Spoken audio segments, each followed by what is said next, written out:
Salam sahabat Harmoni Hukum. Terima kasih kembali lagi kita ke eh, perbincangan ya, diskusi terkait dengan mengurai masalah sampah plastik ya.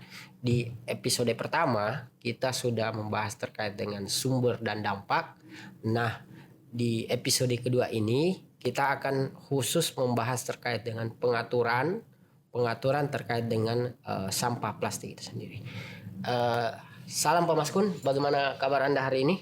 Ya, seperti biasanya Pak Hasbi, terima kasih banyak. Salam sahabat Harmoni Hukum. Alhamdulillah saya baik-baik saja, selalu baik dan harus baik supaya melihat Indonesia lebih baik di masa yang akan datang. Ya, terima kasih Pak Maskun. Jadi sebagai seorang peneliti hukum terkait dengan sampah plastik. Nah, bagaimana Anda melihat regulasi untuk menangani sampah plastik ini, Pak? Ya, terima kasih banyak Pak Hasbi dan sahabat Harmoni Hukum. Ini adalah sesi kedua dari episode sampah plastik. Sebagaimana pertemuan kita sebelumnya, saya sudah sampaikan bahwa betapa masifnya persoalan ini dan betapa dibutuhkannya atensi yang begitu besar atas persoalan ini. Itu yang kemudian harus menjadi pemantik dan sekaligus pemicu bagi kita untuk mencoba melihat persoalan ini secara utuh dan komprehensif.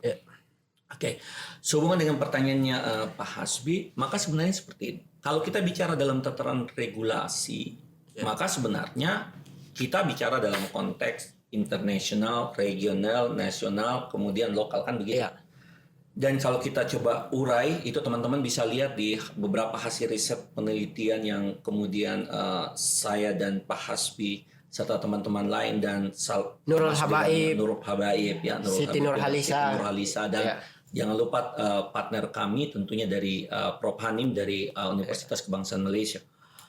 Dan saya pikir kalau kita bicara dalam konteks regulasi, saya kira diskusinya kita sudah stop sebenarnya Pak Hasbi. Jadi sebenarnya kalau pertanyaan itu yang hendak dielaborasi lebih jauh dalam sesi kita hari ini, maka saya akan bilang baca saja beberapa tulisan kami dan itu kemudian bisa menjawab sebenarnya. Termasuk tulisan kami di jurnal Bina Hukum Lingkungan juga seperti itu. Tetapi yang tidak kalah pentingnya sebenarnya aturan-aturan ini kan tentunya akan menjadi payung. Jadi dia adalah payung yang tentunya kalau namanya payung, maka kalau semua hal atau segala hal yang berhubungan dengan persoalan yang berhubungan dengan isu sampah plastik dari dalam tataran regulasi itu sudah selesai diatur. Mungkin sekarang sebenarnya yang paling dibutuhkan adalah bagaimana kemudian semua provinsi dan di level provinsi maupun kabupaten kota kemudian merumuskannya dalam bentuk peraturan turunan di bawahnya. Itu mungkin akan jauh lebih efektif kalau kita akan bicara dalam konteks regulasinya Pak Hasbi. Tapi di sisi lain kebenarnya di samping persoalan regulasi, hal yang tidak kalah penting menurut saya sahabat Harmoni Hukum adalah persoalan bagaimana kemudian aturan-aturan ini diterjemahkan dalam bentuk yang lebih aplikatif. Jadi kita butuh cara, kita butuh media yang kemudian rumusan norma ini bisa kita implementasikan. Yang itu yang menurut saya yang belum begitu banyak dilakukan. Anggapnya misalnya kita bicara tentang bank sampah, kita bicara tentang produk-produk teknologi yang kemudian yang ramah, yang bisa mengelola sampah plastik dan lain sebagainya. Itu mungkin yang dibutuhkan banyak. Karena kalau kita bicara hal tersebut, kita lagi bicara persoalan kita butuh financial support, kita butuh dukungan keuangan, kita butuh dukungan kebijakan, dan itu yang harusnya diterjemahkan dengan baik. Itu harusnya diterjemahkan dengan baik oleh seluruh stakeholders, pemangku kepentingan, khususnya berhubungan dengan sampah plastik. Itu yang kedua yang tidak kalah penting di samping menyoal regulasi dan kemudian implementasi regulasi yang dibutuhkan dalam bentuk kebijakan, kultur masyarakat kita, kultur kita gitu. Yang kemudian mencoba sebagaimana saya sudah bicara data di pertemuan kita sebelumnya, maka kita yang harus mendukung supaya kita mau berubah. Merubah untuk paling tidak yang kita kampanyekan adalah mulai mengurangi penggunaan semua produk plastik sekali pakai. Kan itu sebenarnya yang sangat berbahaya. Yang sangat berbahaya yang produk sekali pakai ya. Kalau yang bisa didaur ulang itu nggak ada masalah sebenarnya. Karena ada mekanisme sehingga kalau daur ulang kita butuhkan teknologi, kita butuhkan lebih kepada pendekatan facilities seperti itu. Di kultur masyarakat ini sahabat Harmoni Hukum, ini yang kita harus budayakan. Mulai dari rumah, di sekolah itu mulai dari SD, SMP, SMA, universitas, dan kemudian di lingkungan kerja kita dan di lingkungan masyarakat kita yang ada. Dan menurut saya, ini yang salah satunya adalah sebuah problematika yang sangat besar. Kita bicara di kultur. Di mana kemudian kita jalan di mana-mana, kita masih dengan sangat mudah menemukan produk sampah plastik sekali pakai. Orang setelah minum dibuang gelas minuman gelasnya, styrofoam sekali pakai dibuang. Nggak ada mekanisme dan sebagainya. Itu juga kemudian di kultur ini kemudian tentunya mungkin akan ada debat juga tentunya Pak Hasbi ketika kemudian kultur ini dijawab seperti ini. Oh, kita mau patuh, tapi kan nggak ada tempat infrastrukturnya, misalnya tempat sampahnya dan lain sebagainya. Tapi itu kan selalu retorik. Terlalu retorik. Karena kalau kemudian itu disediakan, yang jadi mungkin ada dua. 1-2 minggu pertama dipakai, 2-3 minggu berikutnya diangkut gitu. Ya kan dia seperti itu juga. Jadi kita berhenti untuk berdebat dalam kondisi untuk mencari justifikasi. Yang kita lakukan adalah mari kita membangun kultur kita. Kita membangun kultur, kita membangun perubahan dari dalam diri kita, dan salah satunya yang menurut saya adalah kampanye misalnya penggunaan tumbler itu harusnya lebih banyak digaungkan, lebih digaungkan lagi dari yang pernah ada sebelumnya. Yang menurut saya itu di kalangan kampus pun sebenarnya terkadang dia bercahaya, tapi pada saat tertentu kemudian dia lebih banyak redupnya sebenarnya daripada cahaya untuk menggunakan tumbler dalam konteks sampah plastik ini. Saya kira seperti itu mungkin Pak Hasbi. Untuk uraian pertama saya kembalikan kepada Pak Hasbi. Sangat menarik ya tadi yang disampaikan oleh Pak Mas Kun bagaimana terkait dengan pengaturan. Sebenarnya pengaturan normanya itu infrastruktur norma sudah ada. Dan yang tadi lebih ditekankan oleh Pak Mas Kun itu bagaimana kebudayaan kultur budaya dalam masyarakat dalam menangani melihat masalah sampah plastik ini. Tapi kan ini adalah episode khusus pengaturan ya. Makanya untuk episode kultur mungkin nanti kita akan ada sesi khususnya ya. Jadi kesempatan ini kita akan fokus ke melihat kita mengurai apa-apa saja pengaturan hukum terkait dengan masalah sampah plastik ini, dan kita akan melanjutkan ke sesi selanjutnya. Salam sahabat Harmoni Hukum. Jadi kita kembali ya ke sesi kedua ini. Nah, setelah tadi kita berbicara terkait dengan pengaturan norma secara umum, kita akan selanjutnya mengurai pengaturan itu secara spesifik dari berbagai level yang ada. Nah, sebelum ke situ saya akan menunjukkan dulu ke sahabat Harmoni Hukum bahwa saya sebenarnya sudah pro banget menerapkan. Ini hanya salah satu implementasi menggunakan tumbler ya, mengurangi penggunaan sampah plastik. Ini salah satu saja, Pak. Dan warnanya saya suka Pak Hasbi. Sangat menarik ya. Warnanya menarik sama dengan diskusi tentang sampah plastik. Oke, kita lanjut Pak Mas Kun. Nah, bagaimana Pak Mas Kun melihat norma hukum internasional ya? Kita mulai dari norma hukum internasional dulu terkait dengan masalah sampah plastik ini.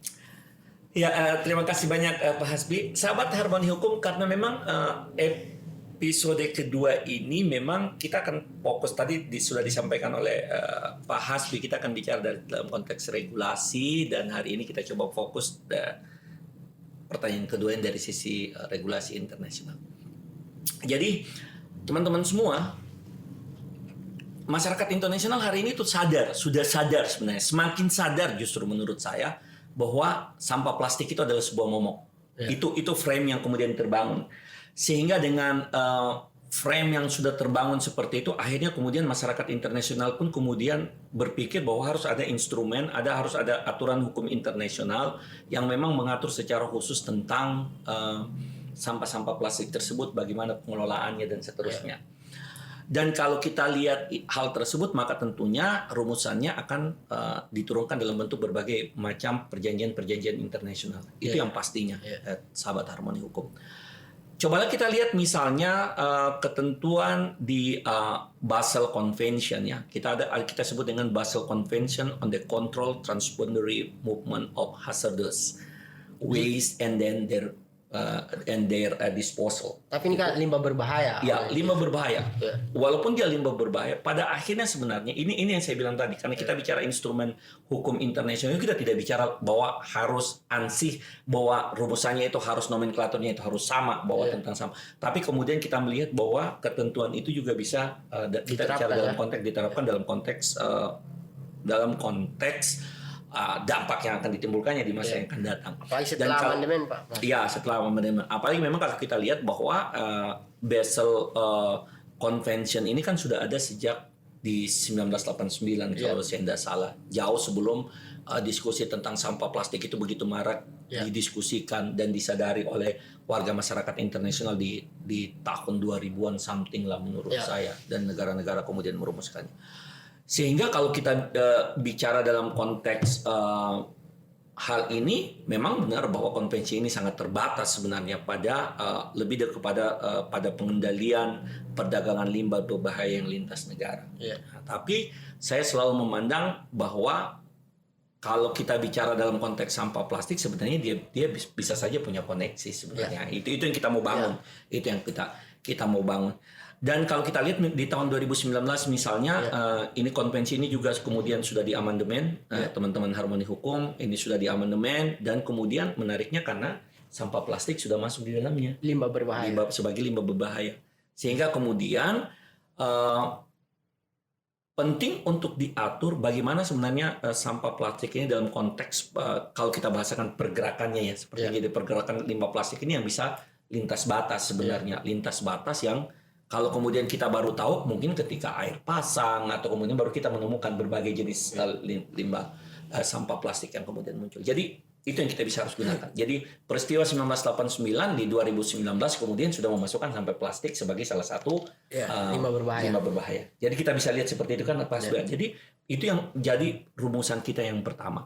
Selain itu juga kemudian karena kita memandang bahwa persoalan sampah plastik ini adalah sebuah persoalan yang sifatnya sudah menginternasional, maka Sustainable Development Goal menjadi salah satu instrumen yang kita bisa gunakan, Pak. Nah, jadi kalau kita bicara tentang Sustainable Development Goal itu juga di tahun 2015, meskipun akan muncul banyak debat bahwa Sustainable Development Goal itu hanya soft law dan dia bukan hard law. Perbedaannya sebenarnya kalau dia hard law itu sifatnya mengikat dan bisa dieksekusi. Soft law itu bersifat himbauan, sahabat Harmonikum.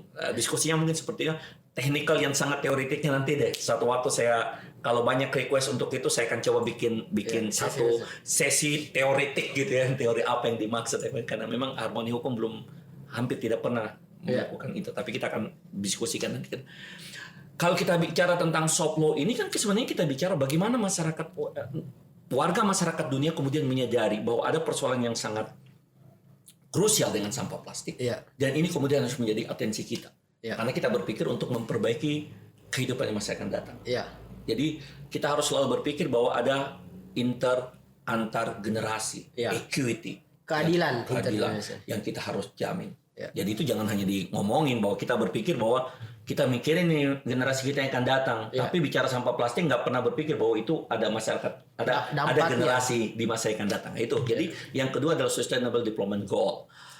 Sehingga kalau kita melihat di Sustainable Development Goal atau yang biasa kita kenal dengan SDGs tersebut dengan indikator-indikator yang ada. SDGs itu ada punya 17 sahabat Harmoni Hukum, dan kalau kemudian kita melihat di indikator yang berkaitan erat dengan pengelolaan sampah plastik itu bisa dilihat di target 11.6 yang terkait dengan pengurangan dampak lingkungan per kapita termasuk perhatian khusus pada kualitas dan pengelolaan limbah. Itu di 11.6-nya di SDGs, berarti dia di SDGs 11.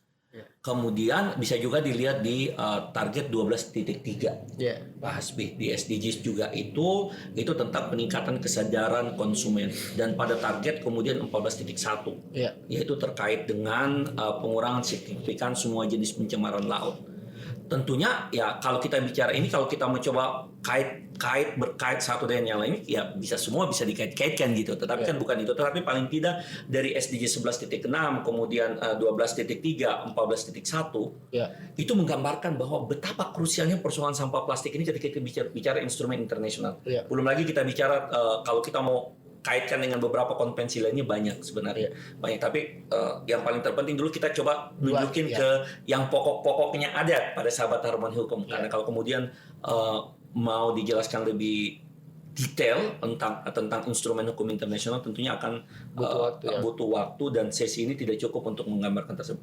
Dan teman-teman kalau untuk itu silakan baca, tadi sekali lagi saya bilang silakan baca beberapa tulisan kami di jurnal nasional dan internasional yang terindeks yang bisa teman-teman baca untuk menemukan sebenarnya rumusan norma-norma hukum internasional terkait. Tetapi intinya bahwa itu sangat ditentukan, jadi norma-norma yang sifatnya internasional itu pada akhirnya nanti eksekusinya akan kembali ke negara.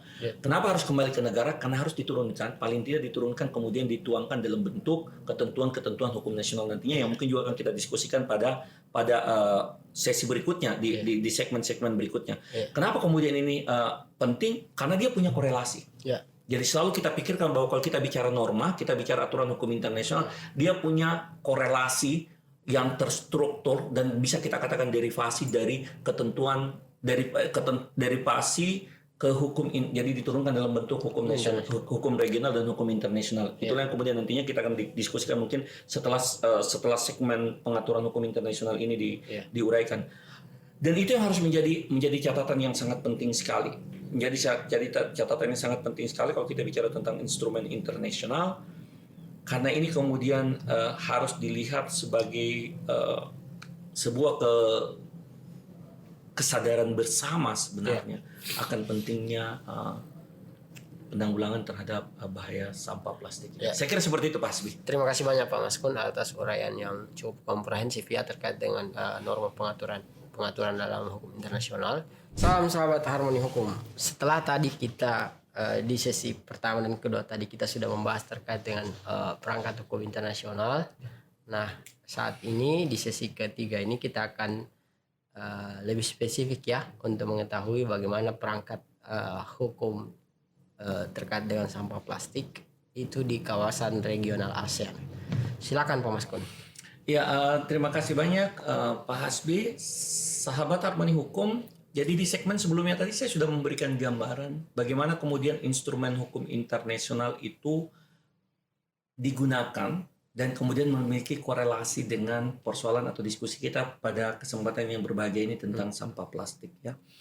Dan kalau kita kemudian bicara dalam konteks regional ASEAN, maka tentunya ini juga berangkat dari keprihatinan negara-negara di ASEAN akan sampah plastik yang ternyata kemudian itu bisa lintas batas. Kenapa? Karena kemudian sampah-sampah tersebut kemudian dibuang ataupun kemudian bermuara di laut sehingga kemudian ya namanya air ya sifat air kemudian dia akhirnya lintas batas.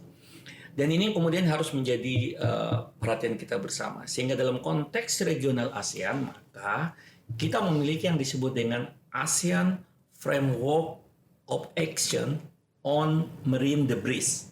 Jadi itu ketentuan peraturan ataupun instrumen regional ASEAN yang dalam hal ini sebenarnya dia memfokuskan pada sampah laut yang bersifat lintas atau batas lintas negara gitu atau melewati teritori sebuah negara. Dan ada juga kemudian di 2019 misalnya kita punya Bangkok Declaration on Combating Marine Debris juga seperti itu. Nah, itu dua instrumen di awal yang penting untuk teman-teman Harmoni Hukum memahaminya dua ketentuan hal tersebut. Kedua instrumen yang saya sebutkan tadi sebenarnya menunjukkan betapa sadarnya negara-negara di ASEAN pada persoalan sampah plastik, apalagi kemudian yang bermuara di laut, Pak Hasbi. Dan yang paling terbaru tentunya di 2021, kemudian negara-negara ASEAN lebih mengkonkretkan lagi komitmen mereka dalam bentuk yang kita sebut dengan Regional Action Plan for Combating Marine Debris. Itu untuk 2021 sampai 2025. Jadi kemudian action plan ini kemudian menjadi sangat penting dalam konteks bukan hanya lagi negara-negara di ASEAN berkomitmen, tetapi bagaimana kemudian mereka membangun kerjasama, bagaimana kemudian mereka membangun koordinasi ada di aksi ASEAN, nyata ya. Ya betul, aksi nyata untuk mendorong pengelolaan wilayah pesisir dan laut yang berkelanjutan dengan menyelesaikan salah satu persoalan yang sangat mendasar adalah persoalan sampah plastik. Nah, ini kita bisa lihat bagaimana kemudian negara-negara di ASEAN konkretisasi dari persoalan sampah plastik khususnya yang bermuara di laut ini menjadi sebuah isu yang sangat strategis hari ini. Jadi bukan lagi hanya komitmen, tetapi ada koordinasi, ada aksi nyata. Dan aksi nyata inilah kemudian yang harusnya terus digaungkan dan terus dikawal oleh negara-negara di regional ASEAN dalam konteks untuk membumikan betapa pentingnya isu sampah plastik ini untuk menjadi perhatian besar dari negara-negara di ASEAN. Saya kira seperti itu, Pak Hasbi. Terima kasih banyak Pak Maskun atas penyampaiannya tadi terkait dengan bagaimana negara-negara ASEAN itu sudah melakukan upaya mulai dari ASEAN Framework, kemudian ada Bangkok Declaration, hingga yang paling terbaru itu adalah Regional Action Plan.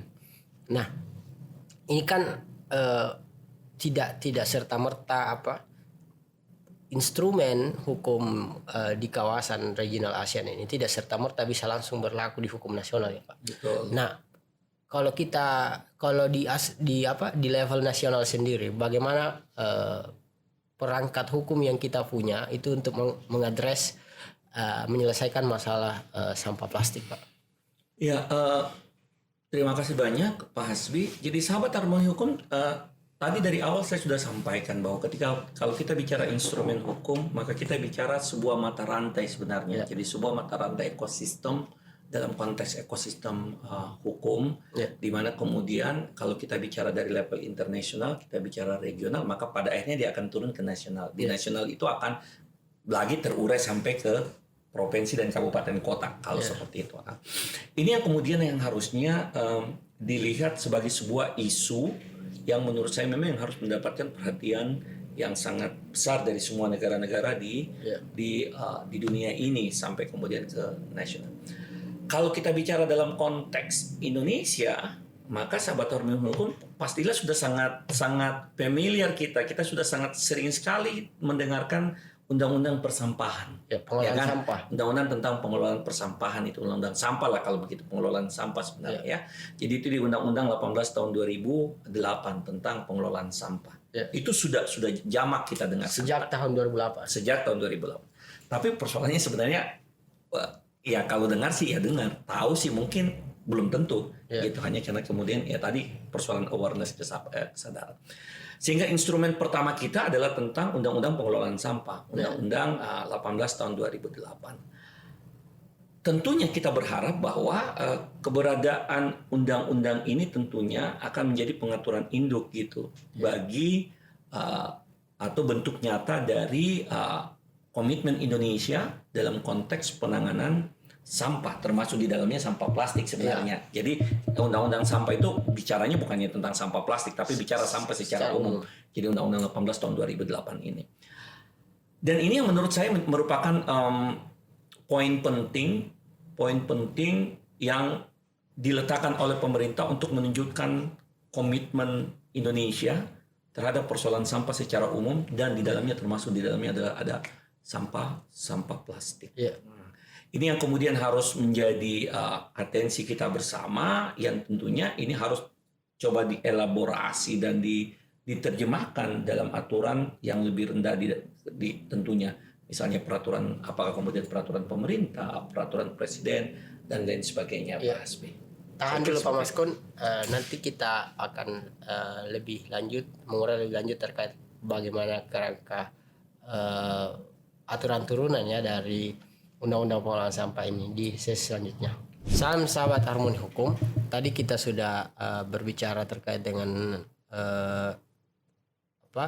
undang-undang secara umum ya, undang-undang secara umum terkait dengan pengelolaan sampah. Nah, selanjutnya kita pengen tahu lebih lanjut nih, apa-apa saja aturan turunannya dan aturan yang secara khusus terkait dengan sampah plastik di hukum nasional kita, Pak Mas. Silakan.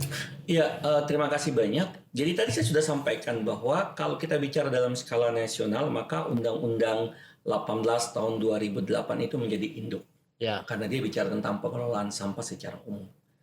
Kemudian karena dia sifatnya undang-undang harus diturunkan dong. Sudah ada kita bisa lihat misalnya beberapa peraturan pemerintah yang terkait dengan pengelolaan sampah rumah tangga dan sampah sejenis atau rumah tangga. Nah, itu jadi itu di dalam bentuk PP. seterusnya kemudian akan ada turunannya gitu lah ke bawah. Tapi karena konteksnya hari ini kita bicara tentang fokusnya ke sampah plastik, maka turunannya saya akan coba lihat diskusikan dengan teman-teman semua dalam konteks Peraturan Presiden Nomor 83 Tahun 2018 tentang penanganan sampah laut yang kemudian telah diterjemahkan dalam bentuk rancangan aksi nasional penanganan sampah laut tahun 2018 sampai 2025. Ya, Nah, itu yang konkretnya. Sudah ada upaya. Sudah ada. Ya, Jadi tadi saya bilang ya.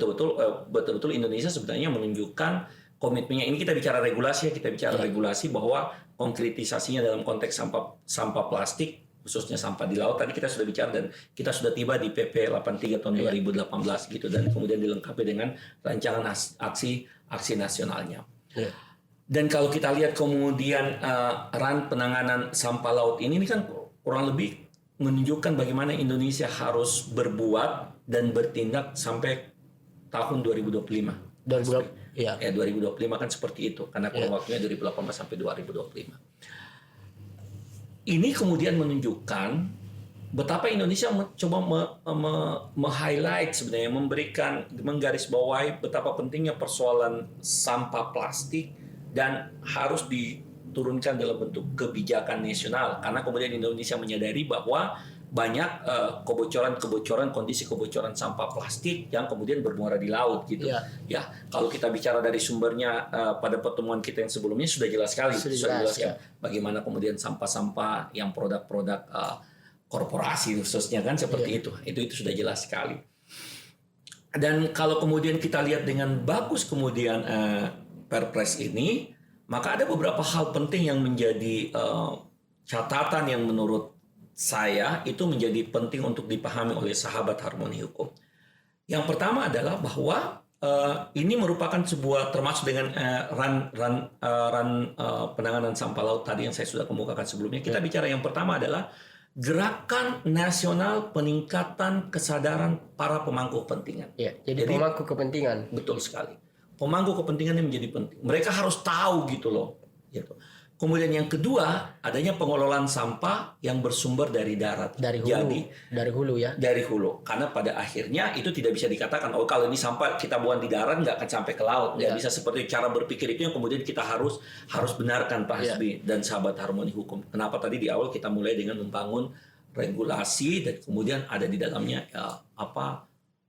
campur tangan kesadaran yang kemudian harus terbentuk. Kemudian yang ketiga ada penanggulangan. Ya kan, tadi kita sudah bicara pengelolanya, harus ada penanggulangannya dong. Penanggulangan sampah di pesisir dan laut. Kemudian ada mekanisme pendanaan, penguatan kelembagaan, pengawasan dan penegakan hukum. Dan yang terakhir tentunya dibutuhkan penelitian dan pengembangan. Kenapa dibutuhkan penelitian dan pengembangan? Karena kita butuh alternatif yang kita bisa gunakan secara teknologi dan karena masalahnya kompleks. Jadi karena tadi itu contohnya saya bilang, orang buang sampah di darat, ternyata si gelas minuman mineral itu bisa sampai ke laut ternyata ya. Itu kan tidak sampai dipikirkan gitu kan. Kita pikir buang di darat nggak sampai ke laut. Nah, cara berpikir seperti itu yang kemudian yang harus kita luruskan, sehingga ran pengelolaan sampah ini sebenarnya harusnya bisa diterjemahkan dengan baik, oleh masyarakat di grassroots sebenarnya. Tapi kalau saya bukan hanya masyarakat, termasuk pemangku kepentingan dalam hal ini, termasuk di dalamnya pemerintah misalnya, pada setiap event kegiatan misalnya harus menunjukkan komitmen dari pemerintah sebenarnya sebagai wujud dari aktivitas nyata, komitmen nyata terhadap isu yang sementara ini dijadikan sebagai sebuah isu nasional tentang pengelolaan sampah plastik, termasuk pengelolaan sampah secara umum, termasuk di dalamnya sampah plastik sebenarnya yang kemudian bermuara di laut gitu. Jadi diskusinya bukan lagi diskusi tentang seperti di pertemuan sebelumnya mikroplastik yang dimakan ikan dan seterusnya seperti itu. Bukan itu lagi teman-teman sahabat Harmoni Hukum. Tapi kita coba melihat sebagai sebuah rentetan regulasi, di mana kemudian regulasi ini penting untuk dipahami, karena secara nasional pun juga itu sudah disebutkan dengan baik dan diatur dengan baik. Saya kira seperti itu Pak Hasbi. Terima kasih banyak Pak Mas Kun. Tadi menarik ya apa yang disampaikan Pak Mas Kun. Tentu kita ingin tahu lebih lanjut apa saja kebijakan progresif dari regulasi ini. Kita akan kembali ke sesi selanjutnya. Salam sahabat Harmoni Hukum. Tentu kita ingin tahu lebih lanjut ya, apa saja misalnya kebijakan yang progresif lah, progresif dari rencana aksi nasional ini yang bisa kita implementasikan supaya bisa ada aksi nyata lah yang bisa dilakukan ya. Silakan Pak Mas. Iya, terima kasih banyak. Jadi sahabat Harmoni Hukum, kalau kita bicara dalam konteks RAN penanganan sampah laut, ini kan sebenarnya satu hal yang sangat progresif tentunya. Ya. Karena kita sudah bicara bukan lagi hanya bicara sampah dalam konteks umum, sampai kita sudah bicara dalam konteks penanganan sampah di laut. Dan ini yang harusnya dilihat dalam beberapa kebijakan yang mungkin bisa dikatakan progresif ya, seperti misalnya pembuatan purwarupa peralatan pembangkit listrik tenaga sampah. Jadi sudah ada alternatif seperti itu, PLT SAK gitu, jadi PLT sampah. Jadi itu salah satu yang diharapkan bisa. Dan kemudian juga ada pembangunan unit pemanfaatan plastik jadi bahan bakar minyak, serta kemudian ada juga penyediaan alat atau mesin pendaur ulang sampah plastik yang menjadi tanggung jawab Kementerian Perindustrian. Nah, itu contoh yang sifatnya progresif ya. Kita ini bicara norma banget ini. Jangan tanya lagi gimana implementasinya, kita belum bicara tentang itu sahabat Harmoni. Kita bicara norma dulu ya, seperti itu. Jadi di RAN penanganan sampah 3 hal itu sudah dilakukan. Kalau itu kemudian bisa dijalankan dengan baik, itu sangat luar biasa sekali. Di samping itu juga ada peningkatan penggunaan sampah plastik sebagai bahan tambahan pembuatan jalan. Jadi ada aspal plastik. Aspal plastik ya, sekali itu. Yang kemudian itu menjadi tanggung jawab dari Kementerian dalam hal ini PUPR. Ya, jadi PUPR. Serta kemudian kebijakan aksi pembersihan sampah plastik di pesisir dan pulau-pulau kecil oleh Kementerian Maritim atau Kemenko Maritim. Kemudian ada kebijakan cukai oleh Kementerian Keuangan, cukai plastik pastinya. Kemudian ada peta jalan pengurangan sampah produsen dari KLHK, Kementerian Lingkungan Hidup dan Kehutanan, terkait dengan tanggung jawab produsen dan tentunya nanti akan kita bicarakan di sesi lain tentunya itu ya. Jadi kita bisa melihat bagaimana RAN ini, kemudian RAN penanganan sampah laut ini luar biasa menurut saya, diuraikan dan dijabarkan dalam bentuk aksi yang harus menjadi dan menjadi tanggung jawab kementerian. Kementerian terkait gitu kan. Tadi saya sudah bicara tentang mulai dari peralatan pembangkit listrik, tenaga sampah dan seterusnya, daur ulang dan sebagainya. Jadi teman-teman semua, ini sebenarnya yang harus menjadi pointers. Kalau kita bicara progresifnya ya kurang lebih gambarannya seperti tadi Pak Hasbi, sudah ada gambarannya. Kita harus mengawal ini diimplementasikan. Ya, itu kan tadi dari segmen awal kita sudah bicara di situ kan, kalau kita bicara implementasinya. Sehingga menurut saya ini harus menjadi catatan yang sangat penting bagi pemerintah sebenarnya. Jadi mudah-mudahan RAN ini bisa dijalankan dan diterjemahkan dalam bentuk yang lebih sederhana dan mudah dipahami ketimbang kemudian dituliskan seindah yang tadi yang saya kemukakan, kemudian indah di teks betul sekali Pak Hasbi, tapi kemudian akan beragam ataupun kemudian bermasalah dalam tanda petik tentunya ketika itu harus diimplementasikan dan mudah-mudahan tidak menjadi konflik interest antara antara kementerian-kementerian terkait sehubungan dengan kewajiban dan tanggung jawab yang diletakkan oleh RAN penanganan sampah di laut sebagaimana tadi yang sudah saya sebutkan di segmen sebelumnya. Saya kira seperti itu. Terima kasih banyak Pak Maskun. Saya kira tadi kebijakan-kebijakan yang ada dalam penanganan sampah laut ini saya kira sangat progresif ya. Kita lihat saja bagaimana implementasinya dan kita tentu anak muda sekalian ini, seluruh sahabat Harmoni Hukum, penting ya untuk mengawal apakah implementasi regulasi ini dilaksanakan di lapangan atau tidak. Nah, selanjutnya di sesi selanjutnya kita akan membahas terkait bagaimana pengaturan sampah plastik ini di hukum lokal di daerah, peraturan yang lebih pemerintah provinsi ataupun pemerintah kabupaten kota. Kita kembali ke sesi selanjutnya. Salam sahabat Harmoni Hukum. Di sesi terakhir ini kita akan membahas bagaimana pengaturan hukum di lokal ya terkait dengan bagaimana mengatasi persoalan sampah plastik, khususnya mungkin penggunaan plastik sekali pakai ya. Karena sudah ada beberapa daerah yang mempraktikkan hal itu, membuat regulasi terkait hal itu. Kita akan lihat sejauh mana pengaturan hukum lokal terkait dengan pengolahan sampah plastik. Silakan Pak Waskun. Ya, sahabat Warmani Hukum, mudah-mudahan terbiasa dengan istilah hukum lokal ya. Maksudnya sih sebenarnya adalah peraturan perundang-undangan yang lebih rendah sebagaimana dijelaskan dalam Undang-Undang 12 tahun 2011 dan perubahannya di mana kemudian peraturan daerah atau peraturan di daerah di level provinsi dan kabupaten kota itu menjadi salah bagian dari hierarki. Itu mungkin yang Pak Hasmi maksudkan ya. Oke. Jadi kalau kita bicara dalam konteks peraturan perundang-undangan di level paling terbawah, maka sebenarnya kalau kita bicara dalam konteks sampah plastik yang merupakan fokus kita diskusi kita pada pertemuan kita yang hari ini, maka kalau kita merujuk pada data di Januari 2021 dan ini juga kemudian telah kita tuliskan dalam riset yang sudah kami lakukan, maka kita melihat bahwa hingga saat sekarang ini ada 2 provinsi dan 39 kabupaten kota di Indonesia ya yang telah membuat kebijakan terkait dengan larangan penggunaan plastik sekali pakai. Jadi sebenarnya kalau begini sahabat Harmonikum, ini tolong tolong kita letakkan di frame kita sampai plastik yang kita masukkan sebenarnya yang menjadi momok bagi negara-negara, momok bagi setiap negara itu adalah sampah produk yang sekali pakai. Itu yang perlu kita highlight karena di awal tadi juga saya sudah highlight tapi mungkin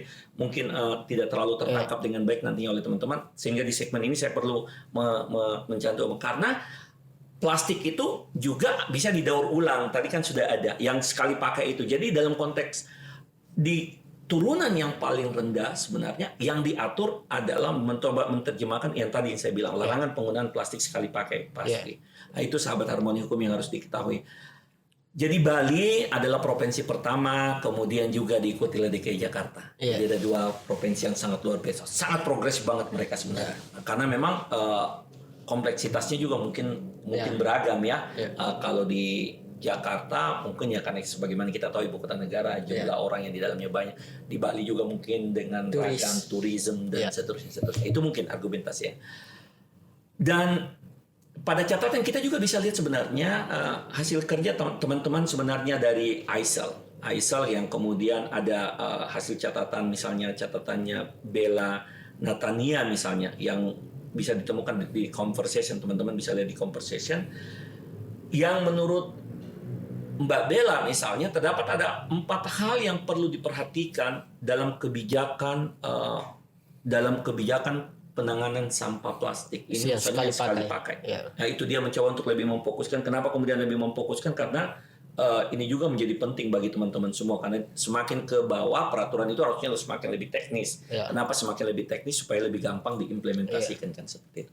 Yang pertama adalah belum adanya jangka waktu peralihan sehingga pasti ada masa transisi. Perlu ada masa transisi karena masa transisi ini kan banyak hal yang kita bisa harus lakukan. Termasuk persiapannya, kemudian peralihan dari kebiasaan kita gitu untuk mencari alternatif lain. Saya yang terbiasa menggunakan plastik tiba-tiba mau menggunakan kantongan dari kertas misalnya, ya kan itu juga merubah sebuah habit kebiasaan.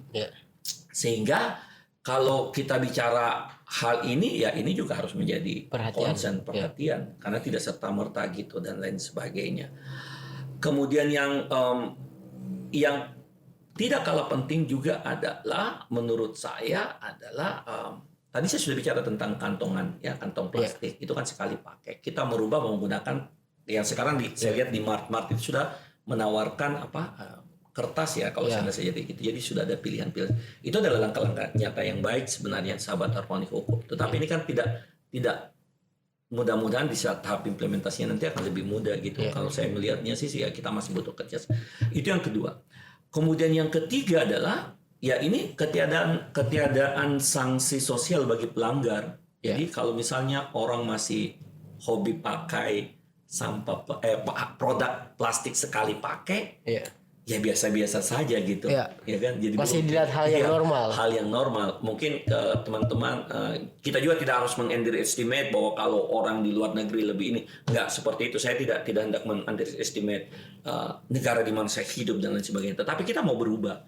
Kita mau berubah karena instrumen nasional kita sudah sangat bagus, ya kan? Instrumen nasional kita sudah sangat bagus merespon perubahan yang terjadi di level yang lebih tinggi, sehingga kemudian ini yang harus kita terjemahkan. Jadi kalau misalnya ketiadaan sanksi sosial ini, ya paling tidak juga kemudian mungkin sudah saatnya kita mencoba untuk mengaktifkan dalam tanda petik sanksi-sanksi administratif misalnya. Jadi kalau misalnya ada mart-mart ataupun kemudian toko-toko yang kita sudah bisa katakan memang ada prosedur izin untuk pembukaan toko dan lain sebagainya. Dalam regulasinya sudah ada. Tapi sanksi kan sanksi administrasinya. Tapi kan bagaimana mengimplementasinya? Kita sudah harus pikir begitu karena semakin ke bawah tadi saya bilang semakin teknis gitu. Karena jangan berharap undang-undang akan mengatur yang lebih tinggi. Tidak mungkin, dia pasti harus turun di level yang lebih bawah ke bawah sebenarnya. Sehingga kalau ini bisa kita lakukan, ini sebenarnya akan menjadi penting sebenarnya. Jadi kenapa harus ada sanksi?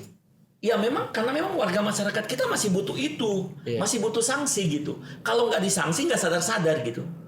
Jadi itu yang harus dipahami kita bersama. Mungkin akan debat loh. Kok cara berpikirnya Pak Maskun dengan harmoni hukum misalnya agak berbeda. Nggak apa-apa kalau kemudian kita berbeda dalam konteks ini. Itu hal yang biasa ya. Hal yang sangat biasa sekali. Tetapi yang kita ingin lihat sebenarnya adalah karena memang pendekatan ini masih dibutuhkan gitu. Jadi kita bicara kultur, kita bicara sebuah pendekatan yang dibutuhkan di Indonesia. Yang boleh jadi di negara lain ini mungkin akan berbeda, Pak Hasbi. Di Malaysia, di Singapura, ataupun di Eropa, ataupun di Amerika, dan negara-negara lain. Sangat tergantung, tapi kan berbeda. Kalau ini kemudian bisa dijalankan dengan baik, saya pikir ya mungkin ini adalah salah satu solusi. Kemudian hal yang keempat yang tidak kalah penting menurut mengutip dari apa yang dikemukakan dari ICEL, ya kita bicara tentang ya harga kantong belanja yang ramah lingkungan agar lebih terjangkau. Kan selama ini kita kalau ke lumayan lah harganya. Masih lumayan lah, masih 200 perak ke berapa sih? 2.000-an 2000 perak ya. Ribuan. Itu kalau dikali banyak banget sahabat harmoni hukum sebenarnya. Jadi cara berpikir kita itu tidak sederhanakan, tidak menilai uang 200 perak, 2000 perak sebagai uang kecil. Jangan berpikir seperti begitu. Jadi frame berpikir kita itu yang harus diterjemahkan dalam bentuk yang konkret gitu. Jadi kalaupun misalnya dipandang bahwa dibutuh harga kantong yang lebih terjangkau, jumlahnya berapa? 5 perak misalnya, 5 rupiah misalnya, atau berapa? Nah, jadi itu yang harusnya di level paling bawah sebenarnya harus diturunkan. Kalau itu bisa diturunkan dengan baik, ini kerja yang nyata nih, Pak Hasbi dan sahabat harmoni hukum, sehingga kemudian kita tidak sibuk dengan selalu berbincang sesuatu yang ideal, tetapi kemudian dalam hal mengeksekusinya kita juga agak kesulitan kan seperti itu. Jadi simpulannya adalah Hasbi atau Pak Hasbi dan kawan-kawan harmoni hukum, kita butuh lebih memahami ya. Jadi sebelum bicara kesadaran sebenarnya butuh pengetahuan Pak Hasbi. Saya kira mungkin itu Pak Hasbi sebelum tiba di segmen terakhir. Silakan. Terima kasih banyak Pak Maskun atas norma di hukum lokalnya. Kita akan lanjutkan ke sesi selanjutnya. Salam sahabat harmoni hukum.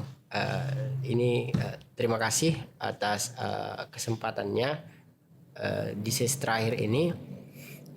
Kita sudah akan menutup ya. Dari sesi pertama kita sudah membahas terkait dengan pengaturan hukum internasional, kemudian regional, kemudian nasional, kemudian di hukum lokal. Nah,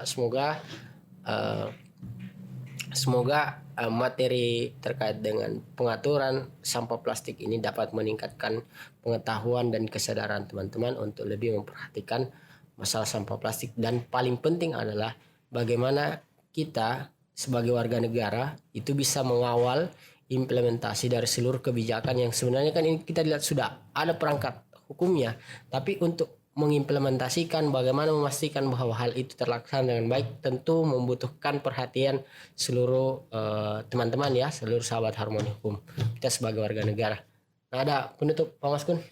Ya Pak Hasbi, kalau saya sahabat harmoni hukum kesadaran penting, Ya. tetapi kalau mau sadar harus punya pengetahuan. Ya. Jadi mudah-mudahan dengan tadi instrumen dari internasional, regional, ASEAN, nasional, di pusat sampai kemudian kabupaten kota, provinsi, kabupaten, itu bisa dipahami, bisa teman-teman juga cek di tulisan-tulisan kami, hasil riset kami, tentunya karena dengan cara seperti itu adalah salah satu modal untuk membangun kesadaran kita bersama, seperti itu. Terima kasih banyak Pak Mas Kun. Jika teman-teman sahabat Harmoni Hukum memiliki pendapat yang berbeda, saran, kritik, silahkan disampaikan di kolom komentar ya. Dan jika suka dengan channel kami, silahkan like, share, and subscribe ke teman-teman sahabat Harmoni Hukum supaya kita bisa lebih semangat untuk mengedukasi lagi ya. Salam sahabat Harmoni Hukum, masyarakat damai.